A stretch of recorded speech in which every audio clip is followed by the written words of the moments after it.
बहुत समय पहले की बात है। एक बहुत ही बुद्धिमान सन्यासी एक जंगल के पास अपनी कुटिया बनाकर रहा करता था। जो भी उनके पास अपनी समस्या लेकर आता, वह बहुत ही बुद्धिमानी से उसकी समस्या का समाधान निकाल देते। एक दिन वह वहीं पास के ही एक गांव में भिक्षाटन के लिए गए। जब वो भिक्षा मांगकर वापस लौट रहे थे, तो रास्ते में उन्हें एक युवा व्यक्ति ने रोक लिया और कहा, मैंने सुना है कि आप किसी भी समस्या को बड़ी बुद्धिमानी से सुलझा देते हैं। हालांकि मुझे तो ज्यादा विश्वास नहीं कि आप मेरी इस जटिल समस्या को सुलझा पाएंगे, लेकिन मैंने लोगों से आपकी बुद्धिमानी के बहुत से किस्से सुन रखे हैं। इसलिए मैं आपसे एक बात जानना चाहता हूं कि हमें किसी भी काम में असफलता की घबराहट क्यों होती है, और हम अपने किसी भी लक्ष्य को असफलता के घबराहट के बिना कैसे प्राप्त कर सकते हैं। युवा व्यक्ति का यह प्रश्न सुन बौद्ध सन्यासी मुस्कुराए और बोले, मैं तुम्हारे इस प्रश्न का उत्तर जरूर दूंगा, और उसके बाद से तुम्हारी सारी घबराहट भी खत्म हो जाएगी। लेकिन उससे पहले तुम्हें मेरे साथ मेरी कुटिया तक चलना होगा। वह युवा लड़का उस सन्यासी की बुद्धिमत्ता को परखना चाहता था, इसीलिए वह कुटिया तक जाने के लिए तैयार हो गया। इसके बाद वह बौद्ध सन्यासी उस लड़के को अपने जंगल के पास बनी कुटिया में लेकर आए, लेकिन तब तक शाम हो चुकी थी, इसीलिए वह भोजन करके सो गए। अगले दिन जब वह उठे तो बुद्धिमान सन्यासी ने उस लड़के से कहा, चलो आज मैं तुम्हें जंगल की सैर करा के लाता हूं। और वह दोनों जंगल की तरफ निकल पड़े। कुछ देर बाद बुद्धिमान सन्यासी ने उस लड़के को एक गुफा दिखाई और कहा, चलो मैं तुम्हें उस गुफा की सैर कराता हूं। लड़के ने कहा, हाँ चलिए, मुझे भी जंगल की गुफा देखने की काफी दिनों से इच्छा थी। इसके बाद वे दोनों गुफा के अंदर चले गए। गुफा के अंदर काफी अंधेरा था, लेकिन थोड़ी देर बाद बौद्ध सन्यासी चुपके से गुफा से बाहर निकल आए और उस गुफा के द्वार को बाहर से बंद कर दिया। उस लड़के ने गुफा के भीतर से बहुत आवाज दी कि मुनिवर कहां हैं आप, कहां चले गए, मुझे जवाब क्यों नहीं दे रहे। लेकिन बहुत देर तक कोई जवाब न मिलने के बाद वह घबरा गया और घबराकर गुफा के द्वार की तरफ भागा। जैसे ही वह गुफा की प्रवेश द्वार पर पहुंचा, वह हैरान रह गया। यह क्या, यहां तो किसी ने गुफा के द्वार को बाहर से बंद कर दिया है। अब मैं बाहर कैसे निकलूंगा। अब वह अकेले अकेले उस अंधेरी गुफा में काफी भयभीत और परेशान हो गया। वह सोचने लगा कि कहीं उस सन्यासी ने उसे मारने की योजना तो नहीं बनाई थी। अब वह गुफा में इधर उधर घूमकर बाहर निकलने का रास्ता ढूंढने लगा। वह गुफा में काफी देर तक इधर उधर भटकता रहा, लेकिन उसे बाहर निकलने का कोई रास्ता नहीं मिला। अब उसे जोरों की प्यास और भूख भी लग रही थी, इसीलिए वह शांत होकर एक जगह बैठ गया। तभी उसे एक सुरंग से सूर्य की रोशनी आती हुई दिखाई दी, और उस रोशनी आने वाली सुरंग तक पहुंचना बहुत ही कठिन था, क्योंकि चारों तरफ बस अंधेरा ही अंधेरा था, और वह सुरंग भी काफी ऊंचाई पर थी। पर फिर भी वह तुरंत उठा और अपनी सारी भूख प्यास को भूलकर अपना सारा ध्यान उस गुफा से बाहर निकलने पर लगा दिया। काफी मेहनत और प्रयास करने के बाद वह उस सूर्य की रोशनी आने वाली सुरंग तक पहुंच गया और कुछ दूर तक उस सुरंग में ही ऊपर चढ़ता गया। तभी अचानक उसे वह सन्यासी हाथ आगे बढ़ाता हुआ दिखाई दिया। वह लड़का झट से उस सन्यासी का हाथ पकड़कर बाहर आ गया और बाहर निकलते ही उस सन्यासी को गुस्से से चिल्लाकर कहा, मुनिवर आप पागल हो गए हैं। आप मुझे अंधेरी गुफा में अकेले छोड़कर आ गए। आपको पता है मैं कितना भयभीत हो गया था और मुझे कितने जोरों की प्यास लगी है। उस सन्यासी ने मुस्कुराते हुए उसे पानी दिया और कहा, अब मेरी बातों को ध्यान से सुनना। तुम इस गुफा के बाहर सिर्फ 2 कारणों की वजह से निकल पाए, जिसने तुम्हें इस गुफा से बाहर निकलने के लिए मजबूर किया। पहला कारण, क्योंकि तुम्हें जोरों की प्यास और भूख लगी थी, और दूसरा कारण, तुम्हें वहां घुटन महसूस हो रही थी, क्योंकि तुम्हें मित्रों और परिवार वालों के साथ रहने की आदत पड़ चुकी है। अब मैं तुम्हें 2 मुख्य कारण बताता हूं जिसकी वजह से तुम इस गुफा से बाहर निकल पाए। पहला कारण, क्योंकि तुम्हारे साथ वहां यह कहने के लिए लोग नहीं थे कि इतने अंधेरे में इतनी ऊंचाई पर तुम उस सुरंग तक कैसे पहुंच पाओगे, यह तो असंभव है। और दूसरा कारण, वहां यह कहने के लिए भी लोग नहीं थे कि चलो कोई दूसरा रास्ता देखते हैं, इससे भी आसान रास्ता मिल जाएगा और हम बहुत आसानी से इसको फिर से बाहर निकल जाएंगे। सफलता प्राप्त करने का नियम भी कुछ ऐसा ही है। यह तो मैंने तुम्हें सफलता कैसे प्राप्त करी, इसकी एक छोटी सी दुनिया बनाकर दिखाई है, और वास्तविक दुनिया इससे कहीं अधिक जटिल होती है। वहां हमें सलाह देने के लिए बहुत से फालतू लोग मिल जाते हैं, जो खुद तो कुछ कर नहीं पाए, लेकिन हमें ज्ञान देंगे कि यह मत करो, यह बहुत कठिन है, यह तुमसे ना हो पाएगा, इससे अच्छा तो तुम वह काम कर लो, उसमें तुम्हें निश्चित रूप से सफलता मिल जाएगी। और ऐसे ही वह हमारे दिमाग को भटकाकर चले जाते हैं और हमें खुद पर संदेह होने लगता है। सफलता ना मिलने का एक बड़ा कारण यह भी है कि सफलता प्राप्त करने की प्रक्रिया बहुत लंबी होती है, और यहां जब हमारा मन घंटों घंटों में बदल जाता है, तो फिर लक्ष्य प्राप्ति के महीनों और सालों के प्रयास में ही हमारा मन क्यों नहीं बदलेगा। हमारा मन बदल ही जाता है और हम उस रास्ते को छोड़कर अलग अलग राष्ट्रीय अपनाने लगते हैं। गौतम बुद्ध अक्सर अपने शिष्यों से कहा करते थे कि परेशानियां हमें तभी दिखती हैं जब हमारा ध्यान हमारे लक्ष्य पर नहीं होता। और यह बात 100% सही है।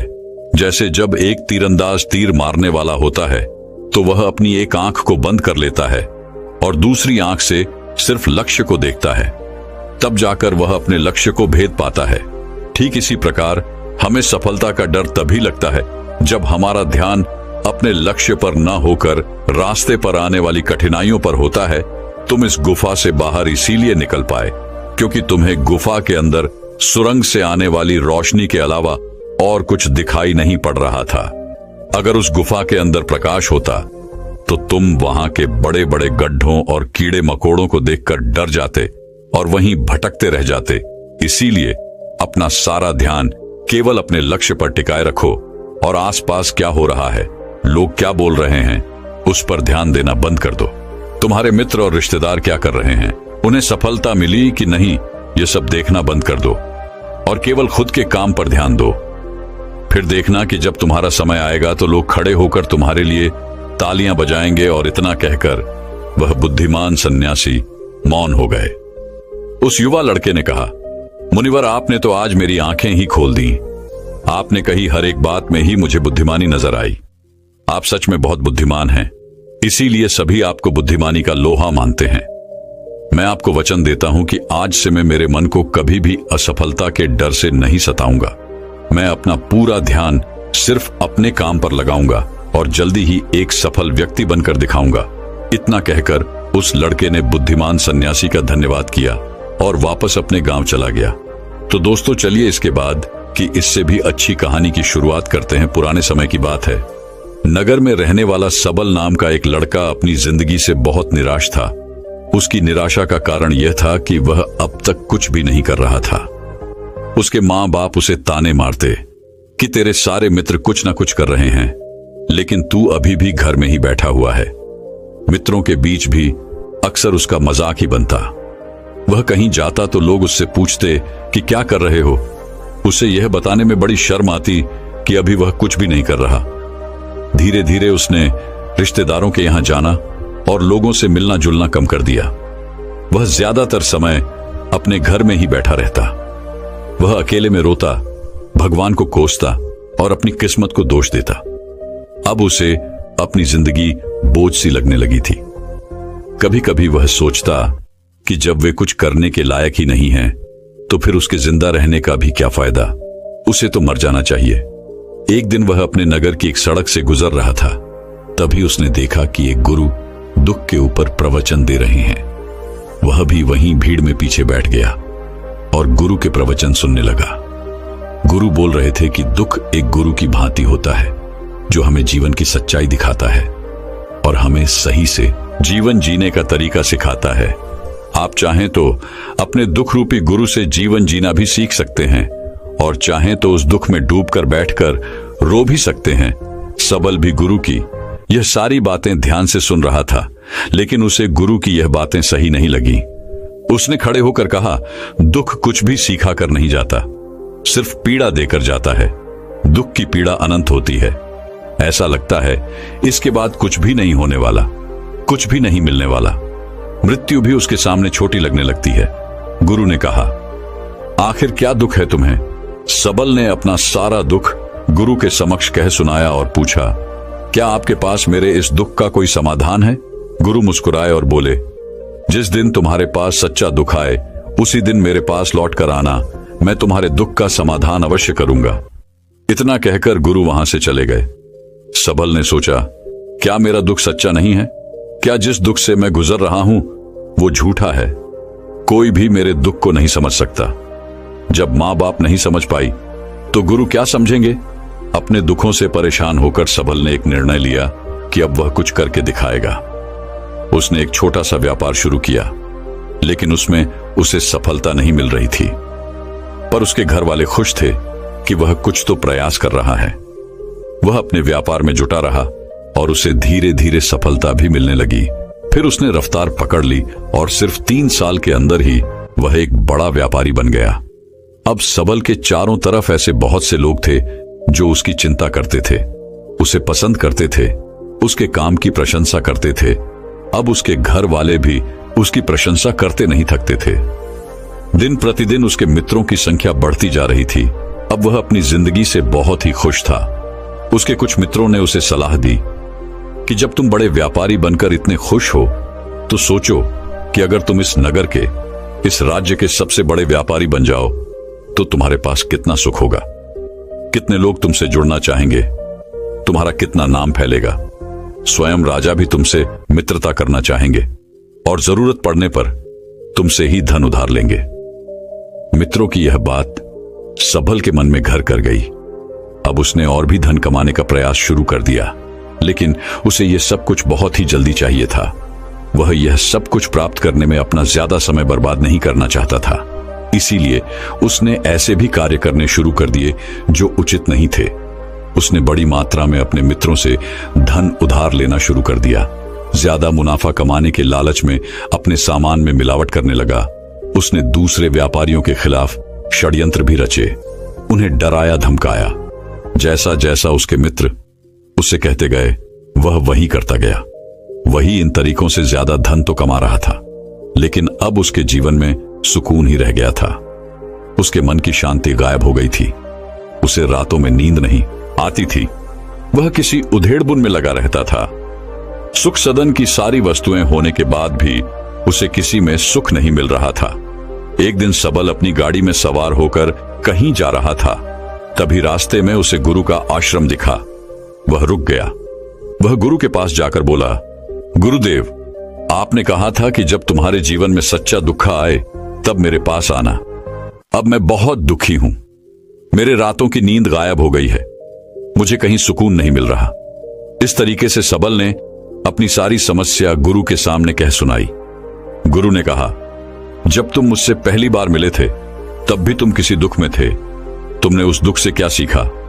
सबल ने कहा, मैंने सीखा कि सिर्फ सोचने और चिंता करने से कुछ नहीं होता। अपनी सोच को सच करने के लिए कर्म करना पड़ता है, और सिर्फ कर्म करने से भी कुछ नहीं होता। अपने कर्म को अंतिम पड़ाव तक ले जाना भी आवश्यक होता है। चाहे रास्ते में कितनी ही मुश्किलें आए, मन कितना ही निराश हो, कितना ही लगे कि अब आगे कुछ भी नहीं होने वाला, तब भी यह मानकर चलो कि मैं जो भी कर रहा हूं उसमें सफल अवश्य होऊंगा। लोग सिर्फ सफल व्यक्ति को ही सम्मान देते हैं। फिर चाहे कोई कितना ही अच्छा क्यों ना हो, वह लोगों की नजरों में बोझ ही होता है। यह सब सुन गुरु मुस्कुराए और बोले, यह असली दुख नहीं है। जब तुम्हारे जीवन में असली दुख आए तब मेरे पास आना, मैं उसका समाधान अवश्य करूंगा। सबल ने जाते समय गुरु को सोने के सिक्कों से भरा एक घड़ा भेंट किया। घड़ा देखकर गुरु ने कहा, यह मेरे किसी काम का नहीं, इसे उस पेड़ के नीचे गड्ढा खोदकर दफना दो। सबल ने गुरु के कहे अनुसार घड़े को पेड़ के नीचे दफना दिया और वहां से चला गया।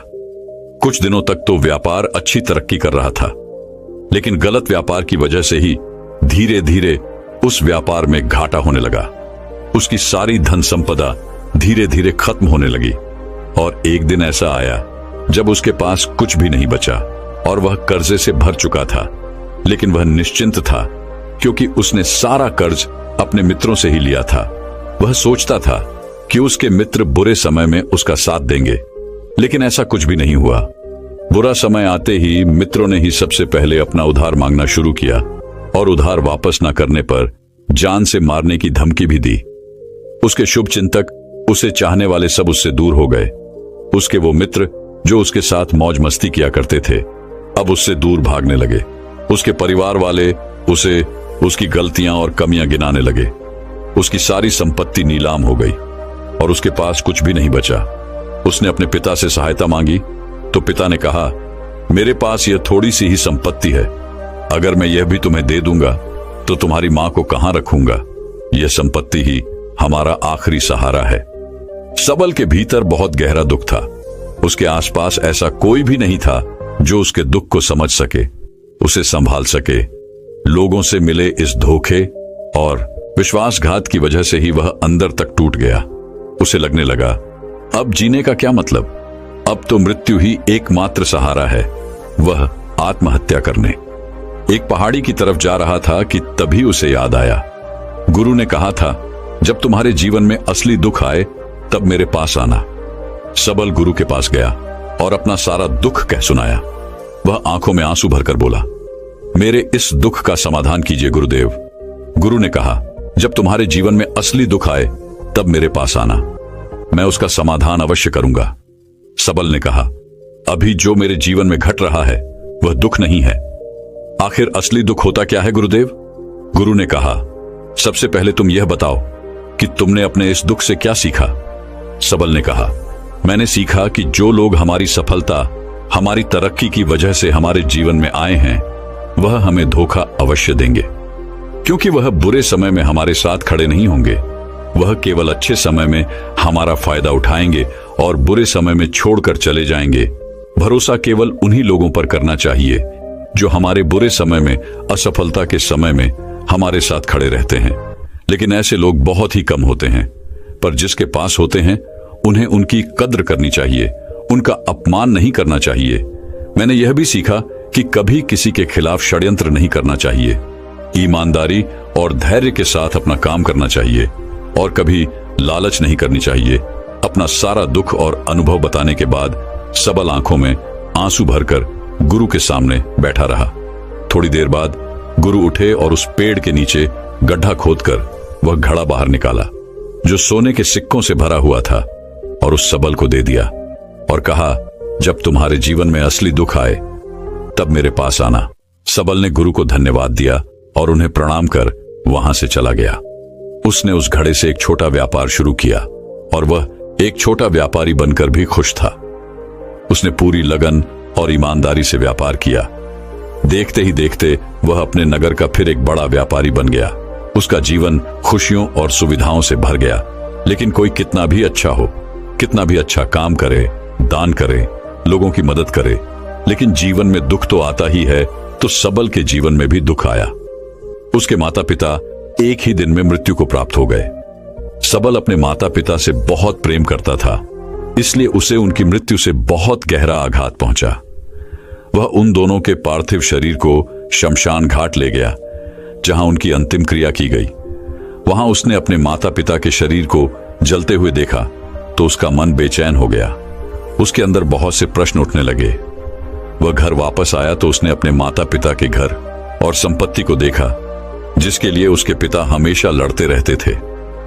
आज वो लावारिस पड़ी है। आज उसकी देखरेख करने वाली, उसके लिए लड़ने वाली इस दुनिया से ही चले गए। उसके पिता ने जो भी कमाया था, जो भी बनाया था, वह सब यही रह गया था।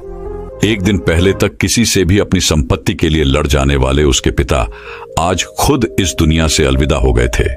उसका मन इसी तरह के अनेक विचारों के बवंडर में फंसा हुआ था। उसे अंदर से अकेलापन और डर महसूस हो रहा था। उसे कुछ खालीपन सा महसूस हो रहा था। उसे लग रहा था कुछ तो है जिसे वो समझ नहीं पा रहा। इसीलिए वो गुरु के पास गया। उसे देखते ही गुरु ने कहा, क्या जीवन में कोई दुख है? सबल ने कहा, वैसे तो जीवन में कोई दुख नहीं है गुरुदेव, सब सुख है, सब अच्छा चल रहा है। लेकिन आज मेरे माता पिता की मृत्यु हो गई। इस घटना से मेरा मन बहुत दुखी और बेचैन है। गुरु ने कहा, इसमें दुखी होने वाली कौन सी बात है? एक दिन तो सभी के प्रियजनों को मरना ही है। हमेशा जीवित न तो कोई रहा है और न ही कोई रहेगा। एक दिन तो तुम्हें भी मरना ही है। हो सकता है कल ही मर जाओ या आज भी मर सकते हो। सबल ने कहा, यह आप क्या कह रहे हैं गुरुदेव कि मैं भी मर जाऊंगा? पर मैं तो अभी जवान हूं। गुरु ने कहा, इस भ्रम में तो सभी जी रहे हैं कि मृत्यु दूसरों को आती है, बूढ़ों को आती है। लेकिन बूढ़ों के सामने ही जवान मर जाते हैं, बच्चे मर जाते हैं। मृत्यु का किसी की उम्र से कोई संबंध नहीं। यह तो सबको अपना शिकार बना लेती है। गुरु की यह बातें सबल के मन में घर कर गई और वह चुपचाप वहां से चला गया। लेकिन उसका मन अभी बेचैन था, अब भी अशांत था। वह कुछ खालीपन सा महसूस कर रहा था। वह पूरे दिन अपने बारे में ही सोचता रहता कि वह कौन है, इस दुनिया में क्यों आया है, क्या सिर्फ चीजों का प्रयोग करना और मरना ही जीवन का लक्ष्य है।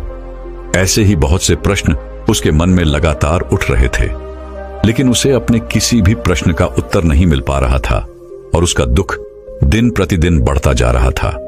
इसीलिए कुछ दिनों बाद वह फिर गुरु के पास पहुंचा और बोला, गुरुदेव, मैं बहुत दुखी हूं क्योंकि मैं यह नहीं जान पा रहा कि मैं कौन हूं और इस दुनिया में क्यों आया हूं। यह सुन गुरु मुस्कुराए और बोले, आज पहली बार तुम्हारे जीवन में सच्चा दुख पैदा हुआ है। वास्तव में यही है जो दुख कहलाने के लायक है कि हमें पता नहीं कि हम कौन हैं, क्यों आए हैं, क्या करना है, कैसे करना है। सबल ने कहा, गुरुदेव, मेरे इस दुख का समाधान कीजिए।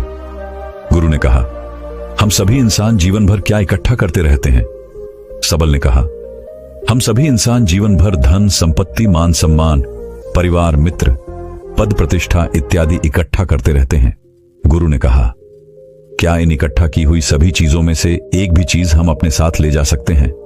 सबल ने कहा, नहीं गुरुदेव, इनमें से कुछ भी साथ नहीं जाता। मेरे माता पिता के साथ भी कुछ नहीं गया, सब तो यही छूट गया, घर, परिवार, संपत्ति, सब कुछ। गुरु ने कहा, अब मेरी बातों को ध्यान से सुनना। इस दुनिया में हमें जो इकट्ठा करना चाहिए वो तो हम कभी इकट्ठा करते ही नहीं। चीजें हमारे सामने ही होती हैं, लेकिन हम उन्हें देखने का प्रयास ही नहीं करते। इस दुनिया में हमें जिस चीज को इकट्ठा करना है वह हम खुद हैं। हमें खुद को ही इकट्ठा करना है ताकि जब मृत्यु हो तो हम एक हो सके और स्वयं को पहचान सके। हम भीतर से बटे हुए हैं, प्रेम में, नफरत में, क्रोध में, जलन में, क्रूरता में, धन में, संपत्ति में, पद में, प्रतिष्ठा में, मान में, पहचान में, धर्म में, जाति में।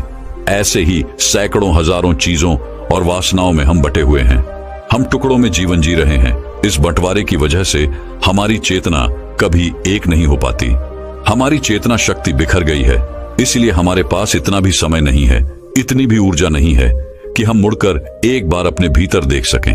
वास्तव में जिस धन की कमी, सुविधाओं की कमी, मान सम्मान की कमी को लोग दुख समझते हैं और जीवन भर उसे दुख दुख बोलकर रोते रहते हैं और उनका समाधान खोजने का प्रयास करते रहते हैं, उन्हें उसका समाधान कभी मिलेगा ही नहीं, क्योंकि जिन्हें लोग दुख कहते हैं वो असली दुख है ही नहीं।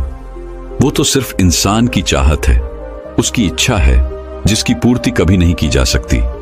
इसीलिए यहां व्यक्ति को ऐसे दुखों का कभी समाधान मिला ही नहीं। इसीलिए इन सब के ऊपर अगर अपने दुखों का परम समाधान चाहिए तो सबसे पहले अपने आप को इकट्ठा करो, अपनी ऊर्जा को इस संसार से वापस खींचो और एकत्रित करो। अपने ऊपर ध्यान दो, खुद पर ध्यान लगाओ। मृत्यु से पहले ही अपने आप को पहचान लो, ऐसे ही बिखरे हुए मत चलो। सबल ने कहा, तो क्या गुरुदेव हमें यह संसार छोड़ देना चाहिए, अपनी सभी इच्छाओं को मार देना चाहिए, किसी से प्रेम नहीं करना चाहिए, धन संपत्ति नहीं इकट्ठा करनी चाहिए, मान सम्मान की आशा छोड़ देनी चाहिए? गुरु ने कहा, एक बिखरे हुए मनुष्य के अंदर से कामनाएं, इच्छाएं और वासनाएं ऐसे ही निकलती हैं जैसे पहाड़ से कोई पत्थर गिर रहा हो जिस पर पहाड़ का कोई नियंत्रण नहीं है, सिवाय देखने, परेशान होने और कुछ होने के।